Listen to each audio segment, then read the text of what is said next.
A Igreja Evangélica Assembleia de Deus Tradicional em Manaus apresenta EBD Online, uma produção da Escola Bíblica Dominical. Fique agora com a lição 10 da revista de adultos da CPAD, ministrada pelo evangelista Bruno Barca. A paz do Senhor, irmãos e irmãs, bem-vindo a mais essa EBD Online para a lição de número 11. Hoje com o nosso professor da classe de casais do Templo Central, o evangelista Bruno Barca. O título da lição diz o seguinte: uma igreja hebreia na casa de um estrangeiro. O texto áureo: respondeu então Pedro, porém pode alguém porventura recusar a água para que não sejam batizados estes que também receberam como nós o Espírito Santo? Atos capítulo 10 e o versículo 47. A verdade prática diz: o episódio da igreja hebreia na casa do gentil Cornélio demonstra que Deus não faz acepção de pessoas. E a nossa leitura bíblica em classe, em Atos capítulo 10, do versículo 1 ao 8, e do versículo 21 ao 23, e depois 44 ao 48, diz o seguinte: e havia em Cesareia um varão por nome Cornélio, centurião da corte chamada italiana, piedoso e temente a Deus com toda a sua casa, o qual fazia muitas esmolas ao povo e de contínuo orava a Deus. Este, quase à hora nona do dia, viu claramente numa visão um anjo de Deus que se dirigia para ele e dizia: Cornélio. Este, fixando os olhos nele e muito atemorizado, disse: que é, Senhor? E o anjo lhe disse: as tuas orações e as tuas esmolas têm subido para a memória diante de Deus. Agora, pois, envia homens a Jope e manda chamar a Simão, que tem por sobrenome Pedro. Este está com um certo Simão curtidor, que tem a sua casa junto do mar. Ele te dirá o que deves fazer. E retirando-se o anjo que lhe falava, chamou 2 dos seus criados e a um piedoso soldado dos que estavam ao seu serviço. E havendo-lhe contado tudo, os enviou a Jope. Versículo 21 ao 23. E descendo Pedro para junto dos varões que lhe foram enviados por Cornélio, disse: sou eu a quem procurais. Qual é a causa por que estais aqui? E eles disseram: Cornélio, o centurião, varão justo e temente a Deus e que tem bom testemunho de toda a nação dos judeus, foi avisado por um santo anjo para que te chamasse à sua casa e ouviste as suas palavras. Então, chamando-os para dentro, os recebeu em casa. No dia seguinte foi Pedro com eles, e foram com ele alguns irmãos de Jope, do 44 ao 48. E dizendo Pedro ainda estas palavras, caiu o Espírito Santo sobre todos os que ouviam a palavra. E os fiéis, que eram da circuncisão, todos quantos tinham vindo com Pedro, maravilharam-se de que o dom do Espírito Santo se derramasse também sobre os gentios, porque os ouviam falar em línguas e magnificar a Deus. Respondeu então Pedro: pode alguém porventura recusar a água para que não sejam batizados estes que também receberam como nós o Espírito Santo? E mandou que fossem batizados em nome do Senhor. Então rogaram-lhe que ficassem com eles por alguns dias. Amém. Professor Bruno Barca, com a palavra já. Queridos irmãos, a paz do Senhor Jesus, nós louvamos a Deus por mais essa oportunidade que temos de estarmos reunidos para mais uma aula da Escola Bíblica Dominical, né? Onde nesse trimestre nós estamos tendo a oportunidade de estudar sobre o início da igreja, né? Tomando como base, é claro, o livro de Atos dos Apóstolos, que traz o registro de como se comportava essa igreja em Jerusalém e em seus muitos aspectos. E nós já vimos que era uma igreja que orava, que perseverava na doutrina bíblica, que tinha comunhão, amor entre os irmãos, era cheia do Espírito Santo, que não compactuava com a mentira, que não tinha medo de pregar o evangelho, mas que, por causa de um pensamento equivocado e bem fora, talvez, da realidade que Jesus passou da salvação a todos os homens, eles se prenderam no objetivo de pregar a palavra apenas para os de casa, e não cumprindo a ordem do Senhor de partir, ou de a partir de Jerusalém, né, e dali fossem alcançados todos que estivessem na Judéia, Samaria e até os confins da terra, como diz Atos capítulo 1, versículo 8. E para isso, então, para que se cumprisse essa determinação do Senhor, Deus permitiu, como escreveu o evangelista Lucas e também o autor do livro de Atos, no capítulo versículo 1, que nós estudamos na semana passada, Deus permitiu uma grande perseguição. Perseguição essa para que todos estes pudessem ser literalmente espalhados e levassem a mensagem do evangelho para fora dos muros de Jerusalém. E isso aconteceu, Lucas registra e traz esse relato dessa nova etapa agora, falando de como foi a passagem, por exemplo, do diácono Filipe por Samaria, que ali se tornou um grande evangelista, levando muitos à conversão a Cristo. E a igreja, sabendo do surgimento deste novo trabalho, envia então Pedro e João, que ao chegarem ali encontraram muitos já dando o testemunho de fé, pois já tinham sido batizados nas águas por Filipe, cumprindo exatamente na íntegra, né, o que Jesus havia dito nas suas ordenanças: pregar evangelho a toda criatura, quem crê e for batizado será salvo. Como também ele fala em Mateus: ide e ensinai a todas as nações, batizando-as em nome do Pai, do Filho e do Espírito Santo, Mateus 28, 19. Então, o batismo não era por obrigação, não é algo obrigatório para a salvação. Mas Filipe cumpriu porque era prova pública do arrependimento daqueles samaritanos na sua fé no Salvador. Essa prática de, então, ir a todos os locais onde, podemos dizer assim, iniciava-se um novo trabalho, uma nova frente de evangelização, ficou como que uma nova tarefa para os apóstolos que permaneceram em Jerusalém. Como vimos na aula passada, houve a dispersão, mas os apóstolos permaneceram ligados ali em Jerusalém, como sendo ali o centro dos trabalhos do evangelismo, ou da evangelização.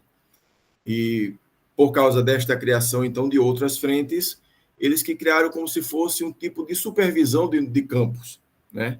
E tornou-se essa uma nova tarefa deles saírem de Jerusalém para estes novos locais, né? Lucas fala exatamente de Pedro e João aqui em Samaria, mas depois de pular, nós vamos até pular esse assunto, né? Nós não vamos entrar em detalhes da conversão de Saulo, famoso depois o apóstolo Paulo, mas Lucas vai, após registrar essa conversão, que Paulo vai ser o grande apóstolo dos gentios, mas ele volta a olhar novamente para Pedro, porque Pedro ele foi o primeiro, né, a levar a mensagem a um não-judeu. Alguém pode já questionar se essa mensagem ao não-judeu não teria sido feita por Filipe, já que Filipe pregou aos samaritanos. Mas nós devemos entender que os samaritanos era como que um povo misturado. Eles tinham conhecimento das Escrituras, eles eram familiarizados com a palavra de Deus. Eles tinham o que alguns chamam de o Pentateuco samaritano, né? Ou a Torá samaritano. Eles sabiam de tudo que Deus já havia feito aos antepassados, a história da chamada de Abraão, o povo cativo no Egito e depois a saída.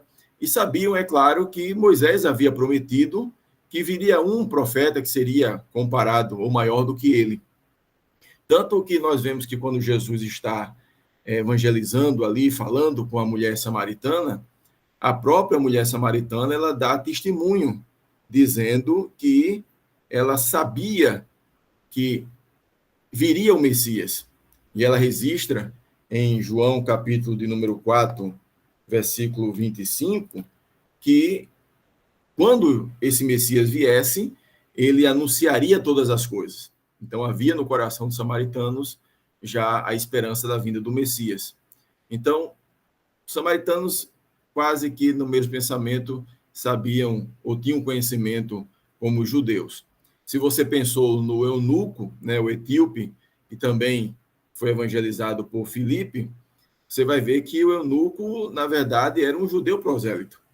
O texto diz que quando ele voltava da adoração em Jerusalém, ele estava, então, lendo também na sua carruagem o livro do profeta Isaías, a qual Filipe teve que dar a sua devida explicação. Então, Filipe, ou na verdade, todos os apóstolos, todos que saíram de Jerusalém, eles pregavam somente aos judeus. Os gentios, o evangelho ainda não tinha chegado. Mesmo que o texto diga que depois Filipe foi arrebatado até Azoto e seguiu viagem, levando o evangelho por várias cidades até chegar em Cesareia, vemos que a pregação continuou sendo somente aos judeus e aos convertidos ao judaísmo. Quando você abre Atos dos Apóstolos, capítulo 9, versículo 31, vai dizer exatamente que depois da conversão de Saulo, né, houve um período de paz entre as igrejas que eram edificadas e essas igrejas se multiplicavam, né, onde estes passavam, tanto na Judéia, na Galileia e em Samaria. E Lucas até diz que muitos que foram espalhados por causa da morte de Estevão se espalharam até a Fenícia, Chipre e Antioquia. E não anunciavam a palavra a ninguém, senão aos judeus. Então, para quebrar esse paradigma, podemos dizer assim, para quebrar esse padrão, Lucas vai exatamente falar o que aconteceu com Pedro. E é o objetivo da nossa lição, é falar exatamente sobre essa figura de Pedro na casa de um gentil. Por isso que o título da nossa lição é uma igreja hebreia na casa de um estrangeiro.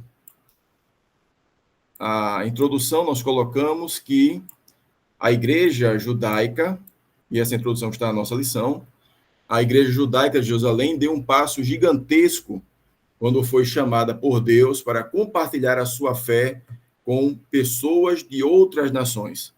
O apóstolo Pedro foi escolhido divinamente para pregar as boas novas da salvação aos gentios, o que na época não era aceitável. Isso é uma verdade que nós vamos ver hoje na lição.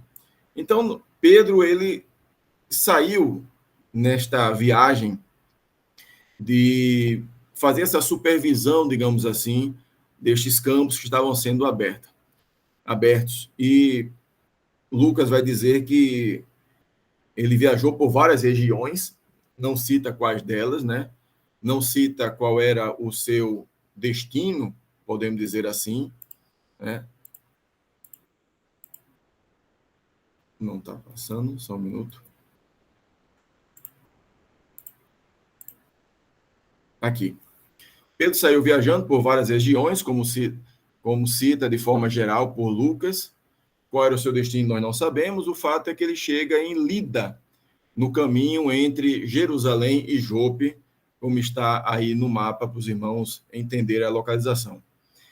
Sendo usado por Deus para curar Enéas, em Lida, ele conheceu um homem chamado Enéas, que estava há 8 anos paralítico.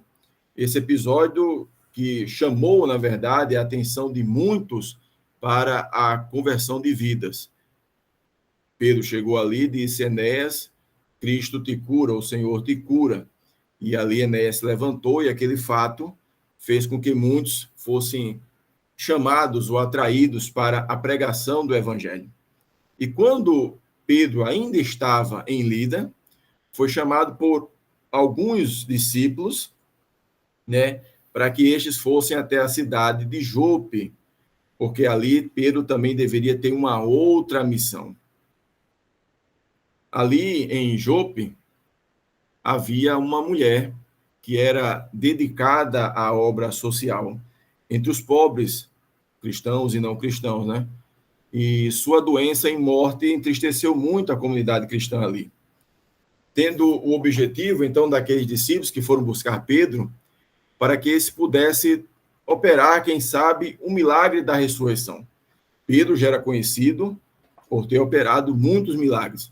Lembrando que em Jerusalém, o texto diz que muitas pessoas vinham de outras cidades circunvizinhas e colocavam os doentes próximos a Pedro para que pelo menos a sua sombra passasse e talvez curasse alguém. Então, a fama de Pedro era muito grande e já em Lida houve então a cura de Enéas, e quando da morte desta mulher chamada Dorcas ou Tábita, que naquela época muitos naquela época na Palestina eles tinham 2 nomes, né? Um aramaico e um grego. No caso, Tábita é aramaico e Dorcas é um nome grego. Então, estes pensaram que podia, então, levar Pedro para que esse pudesse ressuscitar a Dorcas. E um fato até interessante, meus amados irmãos, da fé que há nesses discípulos que haviam ali em Jope, é que, diferente, por exemplo, de Lázaro, quando as irmãs mandam chamar Jesus, Lázaro estava enfermo, né?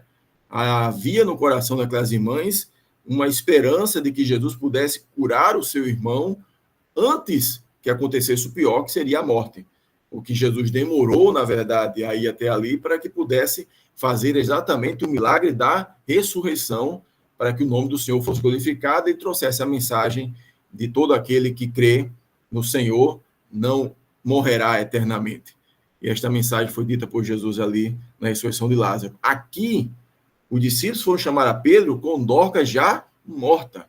Então, a fé destes irmãos era muito grande, a ponto, então, de Pedro aqui, em resumo, né, quando chegou ali em Jope e foi até o local onde estava o corpo dela, ele pediu que todos, ela estava no cenáculo, o local que fica em cima de uma casa, saísse do cenáculo, se ajoelhou, orou ao Senhor, e depois ele olhou para o corpo de Tábita e disse: levanta-se.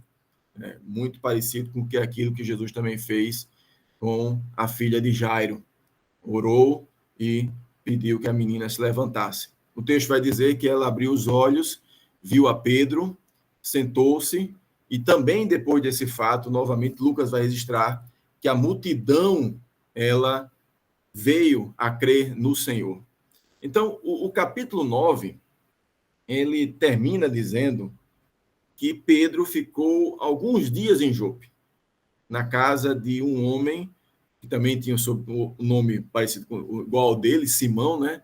Mas era conhecido como Simão o Curtidor, ou seja, o homem que trabalhava com peles de animais e trabalhava para que essas peças se transformassem em couro para depois fazer algumas outras peças. Um outro fato interessante sobre Jope é que muitos comentaristas eles fazem um paralelo, meus amados irmãos, de Pedro e Jonas aqui. Porque foi em Jope que Jonas ele tentou fugir, né, para não pregar aos gentios em Nínive, né? Foi a partir deste porto que Jonas tentou fugir e Deus o trouxe de volta para cumprir sua missão.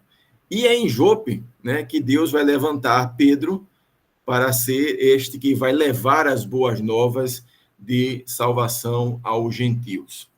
E esta prova de que o evangelho chegou aos gentios Pedro, com certeza, testemunhou a Lucas, que registrou o seu encontro pessoal que ele teve com um homem chamado de Cornélio, né? E nós colocamos exatamente aí Cornélio, um bom homem e religioso. Eram as características que a Bíblia vai testemunhar de Cornélio. No slide estamos dizendo quem era Cornélio, né? Cornélio era um centurião romano destacado em Cesareia, cidade edificada por Herodes o Grande, às margens do mar Mediterrâneo, e ali se encontrava o quartel-general do governo romano na Palestina. Ou seja, era o centro governamental para a administração romana na Judéia. Havia essa separação, Jerusalém ficava com a liderança religiosa, né? E Cesareia era, então, o quartel-general, o centro governamental da administração romana ali na Judéia. E nessa organização militar, só para os irmãos terem uma ideia de como era ou qual era o trabalho de um centurião, na organização militar, a legião, né, ocupava o primeiro lugar. Era a organização geral, né? E ela podia ser dividida entre algumas forças, né? A legião era composta por 6.000 soldados, né? Em cada legião havia 10 cortes. Portanto, cada corte tinha 600 homens e podia comparar-se a um batalhão nos dias atuais, né? A corte estava dividida em centúrias, composta por 100 soldados, cada um dessas sobre quais tinha um centurião. Só para a imagem ficar mais clara para os amados irmãos, aqui está mais ou menos a composição de como era organizado o exército, né, à frente de batalha dos romanos. Aqui à esquerda, a centúria, né, que tinha o seu centurião como seu comandante, 100 pessoas. Aí você tem ao lado as cortes, seriam 6, uma corte com 6 centúrias, e a legião, exatamente com todos os grupos reunidos, formando esse batalhão de 6.000 pessoas. É um fato aqui para os irmãos tomarem, talvez, como exemplo, para levarem em sala de aula, né? Lucas, ele vai dizer, é claro, meus amados irmãos, que esse centurião romano, ele era bem diferente, né? Ele era, eu vou chamar assim, um simpatizante da religião judaica. Ele não era um prosélito. Você não vê ele indo à adoração em Jerusalém ou indo na sinagoga, talvez, prestar o seu culto ao Senhor, mas ele simpatizou ou aprendeu a temer a Deus, o Deus de Israel.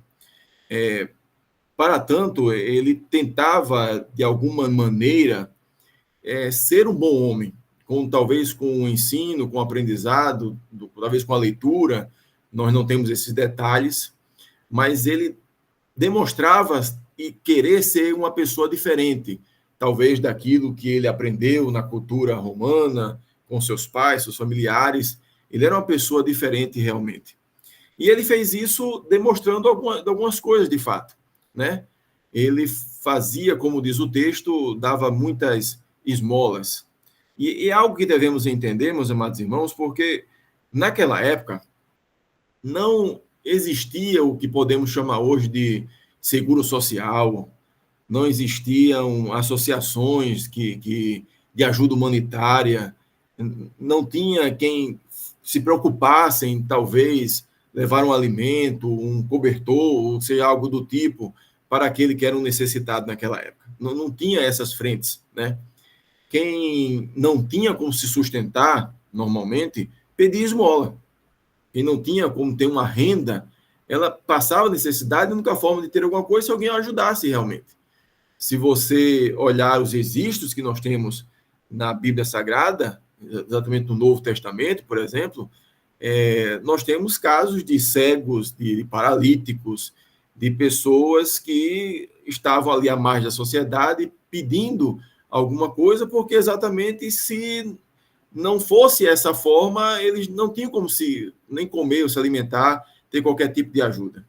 Então, a ajuda social era algo muito necessário naquela época, que o centurião aqui, o Cornélio, percebeu e viu uma oportunidade de ser, talvez, uma pessoa diferente dos próprios romanos, né? Ser um homem bom ali, ajudando, então, outras pessoas. E ele era realmente alguém, podemos dizer assim, de coração e mão aberta para ajudar estas pessoas. Deve-se observar também que o texto vai falar de uma outra qualidade de Cornélio. Cornélio, ele orava, né? É uma qualidade que alguém pode pensar assim: será que todos oravam? Sim, o próprio cidadão romano, ele tinha as suas orações, os seus costumes, né? De orar aos deuses familiares, fazer adoração ao próprio imperador e a tantos deuses que haviam no contexto da história da sociedade romana, haviam muitos deuses. Mas o que observamos é que também Cornélio, ele tinha um costume que era costume judaico, de fazer as suas orações, ter seus momentos de orações, por exemplo, as 3 vezes ao dia, como era costume de Daniel, que fazia isso constantemente todos os dias, quando ele abria suas janelas abertas para Jerusalém, e ali fazia as suas orações. O Salmo 55, o verso 17, se você tiver uma Bíblia, pode acompanhar também. O Salmo 55, 17, o salmista diz que de tarde e de manhã e ao meio-dia orarei e clamarei, ele ouvirá a minha voz. Ou seja, era um costume judaico fazer estas orações. Pedro, João foram à hora nona orar ali quando fizeram a cura daquele paralítico. Então, Cornélio também atentou esse bom costume, digamos assim, e ele começou também a fazer as suas orações, ter esses momentos a sós com Deus. Mas percebam que, mesmo sendo uma pessoa assim, né, aos olhos de outras pessoas, uma pessoa boa, uma pessoa que busca a Deus,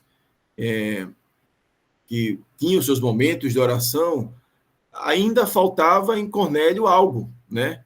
E era exatamente o verdadeiro conhecimento de que ele era um pecador e que precisava de um Salvador, né? Todos os homens na face da terra, sejam eles as pessoas, aos nossos olhos, as melhores pessoas da terra, as mais bondosas, aqueles que podemos dizer que alguém pode dizer merece até o céu, só vai merecer o céu se realmente reconhecer que é pecador e que precisa de salvação.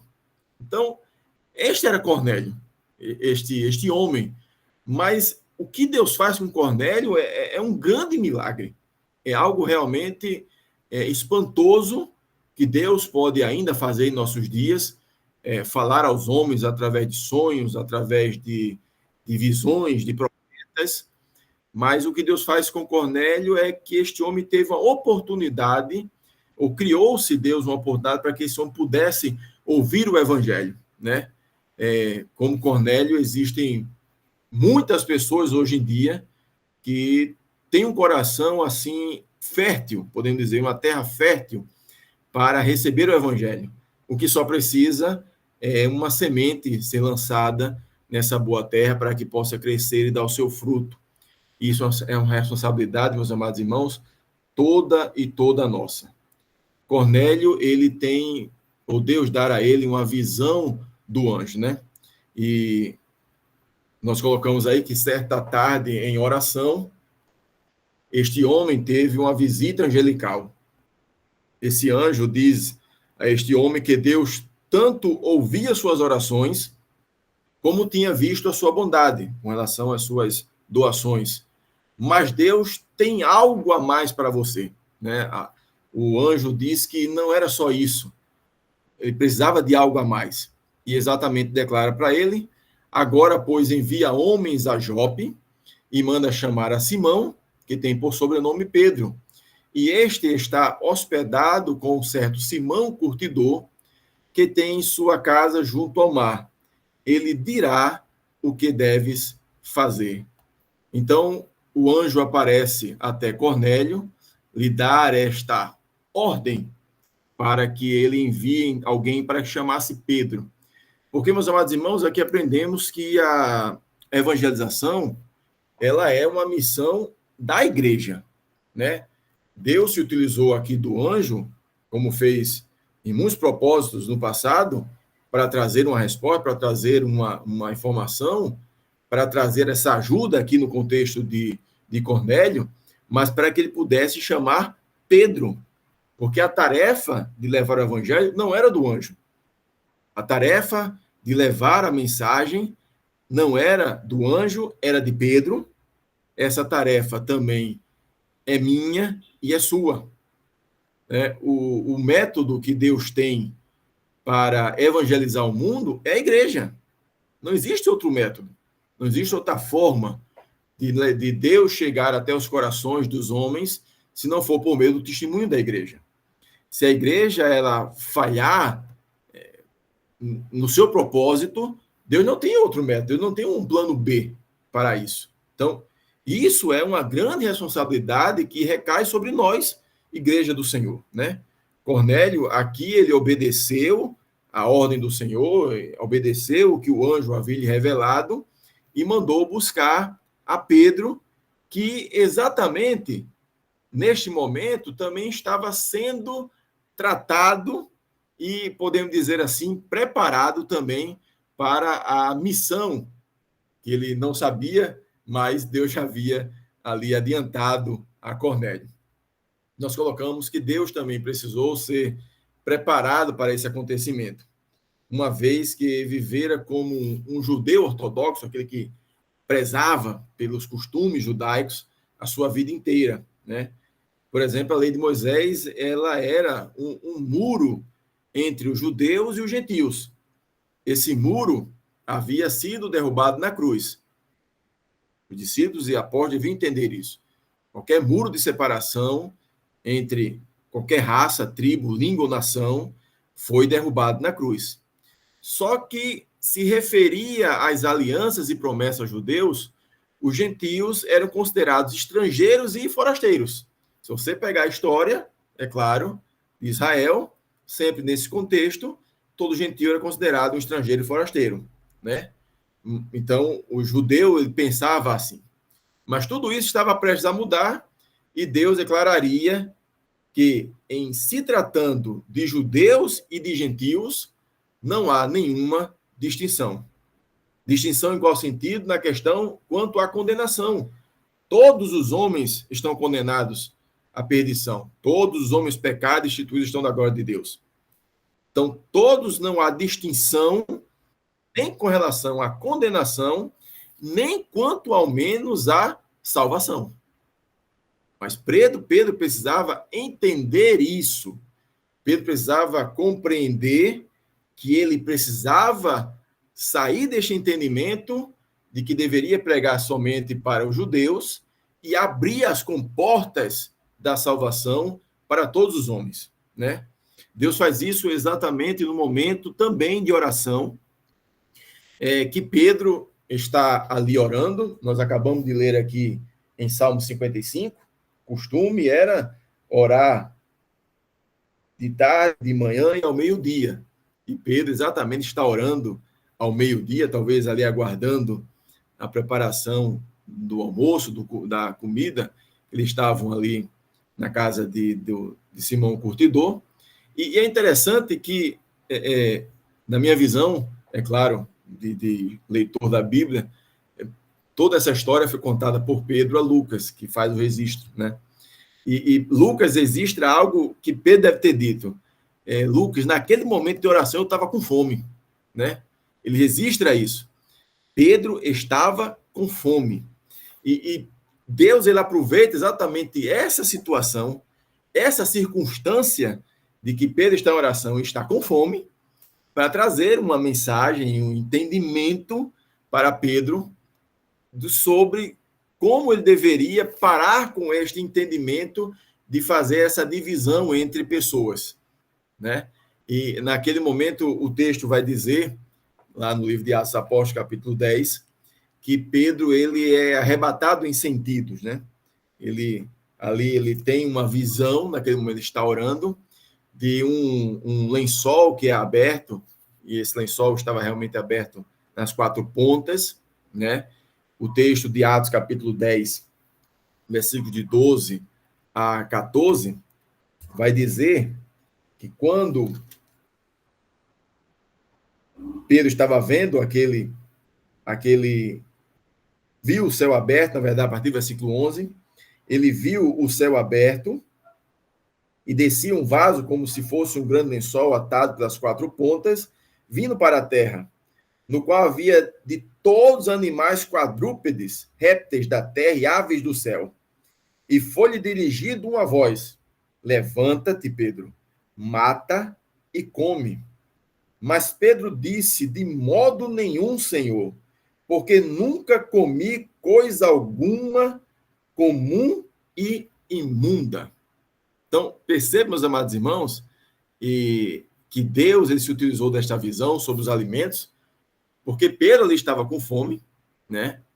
E porque também os gentios eram considerados, para qualquer judeu, pessoas impuras, né? E não é a primeira vez que Pedro, ou os discípulos, os apóstolos do Senhor, ouviram Jesus falar sobre impureza de alimentos limpos ou impuros. Os irmãos depois podem abrir o texto nas suas casas para ler, né, claro.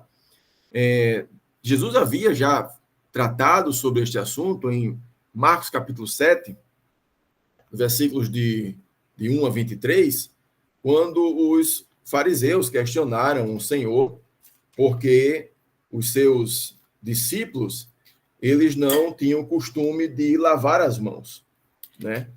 Era um costume cerimonial, né, para os sacerdotes, mas havia então esse costume sido espalhado para toda a sociedade, talvez pelos próprios fariseus, né?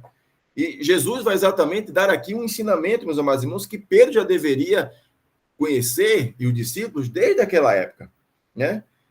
Quando eles fazem a pergunta a Jesus, Jesus respondeu, no versículo 6, bem profetizou Isaías acerca de vós, hipócritas, como está escrito, este povo honra-me com os lábios, mas o seu coração está longe de mim. Em vão, porém, me honram, ensinando doutrinas que não são mandamentos de homens, que são mandamentos de homens. Porque, deixando o mandamento de Deus, retendes a tradição dos homens como o lavar do jarro dos copos e fazer muitas coisas semelhantes a estas. E Jesus vai dizer exatamente os pecados que eles têm de não honrar pai e mãe, de maldizer e tantos outros pecados. E lá na frente, os discípulos vão questionar ou interrogar Jesus por estas palavras. E no versículo 18, Jesus vai dizer, assim também vós estáis sem entendimento, não compreendeis que tudo que de fora entra no homem não é o que pode contaminar? Porque não entra no seu coração, mas no ventre, e é lançado fora, ficando puras todas as comidas? E dizia, o que sai do homem, isso é o que contamina o homem. Porque do interior do coração dos homens saem os maus pensamentos, os adultérios, a prostituição, os homicidas, os furtos, as avarezas, as maldades, o engano, a dissolução, a inveja, a blasfêmia, a soberba, a loucura. Todos estes males procedem de dentro e contaminam o homem. Então perceba que o que Deus está fazendo aqui com Pedro, Jesus já havia dito mais atrás para os seus discípulos. Não é a comida que contamina o homem. São as práticas, na verdade, que já estão com o homem. São as práticas que são cometidas pelos homens. É isso que contamina o homem.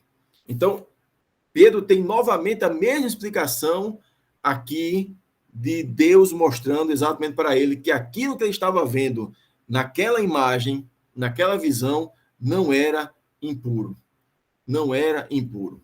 Então, naquela ocasião, Pedro não compreendeu plenamente o que Jesus havia dito, mas agora agora fez sentido, podemos dizer, porque Deus não estava mudando, na verdade, a dieta de Pedro, né? Ele estava transformando todo o sistema que havia na mente dos judeus do que era puro, do que era impuro. O judeu ele não era puro e o gentio era um impuro. Antes, na verdade, todos os judeus, como gentios, eram impuros diante de Deus, né? Paulo ele vai dizer, escrevendo aos Romanos, que para Deus não há diferença entre judeu e grego, né? Não há diferença nenhuma para Deus, se você é judeu, é grego ou qualquer outra raça, mas todos são iguais, todos precisavam de salvação. Então, essa visão Pedro tem, diz o texto, 3 vezes, e depois esse lençol, na verdade, ele passa ali, né, de Pedro, né, sai aquela visão, mas Pedro, na verdade, escuta da voz do Senhor que não chames de impuro o que Deus purificou, né? Não chame de impuro aquilo que Deus considera puro ou purificado, né? Gentios, eles precisam serem salvos.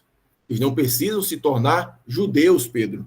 E isso até é uma aula que nós vamos aprofundar na última lição, né? Mas havia, sim, esse entendimento de que primeiro deveriam cumprir objetivos judaicos, mandamentos judaicos, leis, para que pudesse, talvez, encontrar a salvação.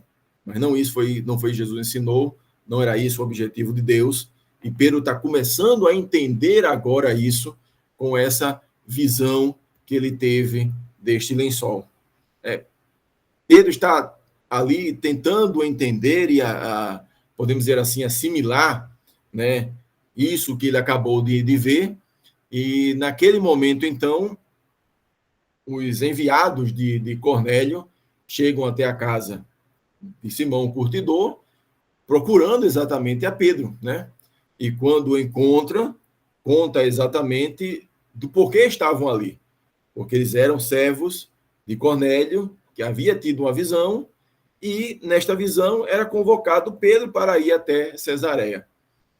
Pedro talvez ali entenda exatamente o contexto da sua visão e vai até a casa de Cornélio, né, para poder ali fazer a vontade de Deus. Ao chegar ali, Pedro, é claro, encontra com Cornélio, né, não sozinho, mas com toda a sua família e amigos reunidos para ouvir Pedro, né? E Pedro faz uma pergunta que não havia necessidade, mas talvez ele quisesse ouvir da boca do próprio Cornélio, porque ele estava ali. Ele repete a história e conta a visão do anjo, e a partir da história contada da própria boca de Cornélio, né, ele ainda diz algo que eu acho maravilhoso, como estava ali o coração de Cornélio, daquelas pessoas que ele havia reunido. Em Atos 10:33, ele vai exatamente dizer: mandei chamar-te, e bem fizestes em vir. Agora, pois, estamos todos presentes diante de Deus para ouvir tudo quanto por Deus te mandou. Ou seja, ali estava corações abertos, e Pedro, como portador da palavra de Deus, ele não poderia encontrar público melhor, digamos assim, para poder ouvir a mensagem do Evangelho. E algo que eu tenho repetido inúmeras vezes na igreja, em sala de aula e também na última aula, nós temos que atentar, meus amados irmãos, que quando Pedro começa o sermão, ali ele faz uma pregação cristocêntrica. Ele não inventa algo diferente, ele não inventa algo extraordinário para trazer aquela mensagem, mas ele vai falar exatamente sobre Cristo. Ele antes reconhece, depois que Cornélio dá o seu testemunho, e aquelas pessoas estavam ali, No versículo 34, ele vai dizer: reconheço por verdade que Deus não faz acepção de pessoas. Ou seja, se Deus enviou um anjo para que estes homens pudessem ter hoje a oportunidade de ouvir a mensagem do evangelho, é porque Deus não faz nenhum tipo de distinção entre judeus ou gentios. E a mensagem de Pedro, meus amados irmãos, é uma mensagem falando somente de Jesus. Perceba o que diz o versículo 36. A palavra que ele enviou aos filhos de Israel, anunciando a paz por Jesus Cristo. Esse é o Senhor de todos. Esta é a palavra, vós bem sabeis, veio por toda a Judéia, começando pela Galileia, depois do batismo de João, que João pregou. Vocês sabem dessa história que eu vou contar. Como Deus ungiu a Jesus de Nazaré com o Espírito Santo e com virtude, ao qual andou fazendo o bem, curando a todos os oprimidos do diabo, porque Deus era com ele. E nós somos testemunhos de todas as coisas que fez, tanto na terra da Judéia, como em Jerusalém, a qual mataram, pendurando no madeiro. A este ressuscitou Deus ao terceiro dia e fez com que se manifestasse, não a todo o povo, mas as testemunhas que Deus antes ordenara a nós, que comemos e bebemos juntamente com ele, depois que ressuscitou dos mortos. Então, a mensagem de Pedro é a mensagem que ele sempre pregava e a mensagem que nós sempre devemos pregar. Jesus veio ao mundo para salvar os pecadores. Na sua mensagem, ou no seu objetivo, dentro do contexto da história, foi necessário morrer na cruz para a remissão dos pecados, mas ele ressuscitou ao terceiro dia para que nós tivéssemos vida e vida eterna. Não precisamos de outra mensagem para levarmos ao pecador. Não precisamos de outra mensagem diferente daquela que está na Bíblia Sagrada. É o que os apóstolos utilizaram, era o que Filipe utilizou, o que tantos usaram no passado. A igreja precisa continuar a pregar o Jesus que foi morto, ressuscitou, está à destra do Pai e virá para buscar a sua igreja. Para já encerrarmos a nossa aula, o interessante é que, para confirmar que a mensagem havia sido recebida nos corações daqueles que estavam ali, o Espírito Santo de Deus batizou a todos. Igualmente como foi no dia de Pentecostes, Pedro viu ali eles falando em outras línguas. Pedro viu operar o Espírito Santo na vida dos gentios. E novamente ele vai declarar algo que talvez ele nunca imaginasse repetir estando na frente de um gentio, né? Versículo de número 1. Ele vai dizer exatamente, respondeu Pedro, versículo 47. Respondeu então Pedro: pode alguém porventura recusar água para que não sejam batizados estes que também receberam como nós o Espírito Santo? E mandou que fossem batizados em nome do Senhor. Então, Pedro viu o operar de Deus na vida de Cornélio, com os anjos, com o anjo. Depois viu este povo ouvir a mensagem do Evangelho, crer na mensagem do Evangelho, ser recebido com a confirmação do batismo do Espírito Santo, a confirmação ali de que entenderam a mensagem, e Pedro não podia negar que ali estava uma nova igreja, um novo campo de trabalho, porque precisariam, então, todos serem batizados para testemunho também da sua fé, meus amados irmãos. Com esse acontecimento, e para que nós possamos encerrar a nossa aula de hoje, a graça de Deus, ela se manifestou trazendo salvação a todas as pessoas, como diz Tito 2,11. A missão da igreja na casa do gentil Cornélio mostra como o amor de Deus pode alcançar todas as pessoas, independentemente de cor e raça, que abrem o seu coração à poderosa mensagem da cruz. Mas isso aqui eu quero deixar gravado na mente dos irmãos. Com esse acontecimento, encerrou-se o período de transição do início da história da igreja. Cristãos, entre eles judeus, samaritanos e agora gentios, receberam o Espírito Santo de Deus e se encontram agora todos unidos no corpo de Cristo. Então, a partir agora do exemplo de Cornélio, verdadeiramente o evangelho chegou a todos.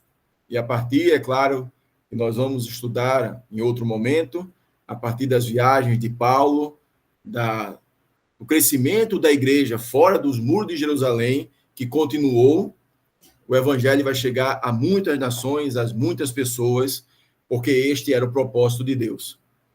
E Deus precisou pegar um judeu autêntico, alguém que não aceitaria nunca a pregação do evangelho, talvez, para estas pessoas, se não houvesse um certo tipo de conversão ao judaísmo, para mostrar que esse tipo de preconceito tem que cair por terra. Deus poderia, meus amados irmãos, por exemplo, pegar Filipe, talvez. O texto vai dizer que Filipe saiu de Azote e saiu em Jope e chegou até Cesareia. Será que Filipe não estava em Cesareia, ali, naquele momento? Será que Filipe não estava morando, já nesta época, em Cesareia? Provavelmente sim.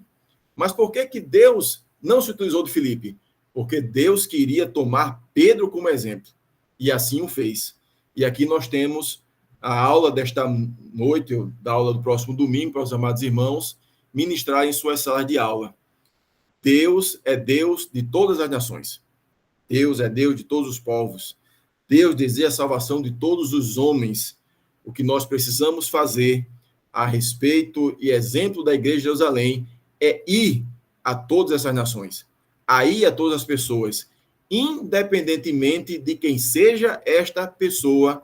A missão da igreja é levar o Evangelho de Jesus Cristo.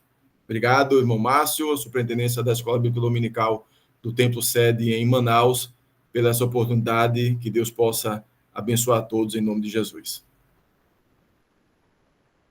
Que bênção, pastor. Nós que agradecemos pela boa ministração.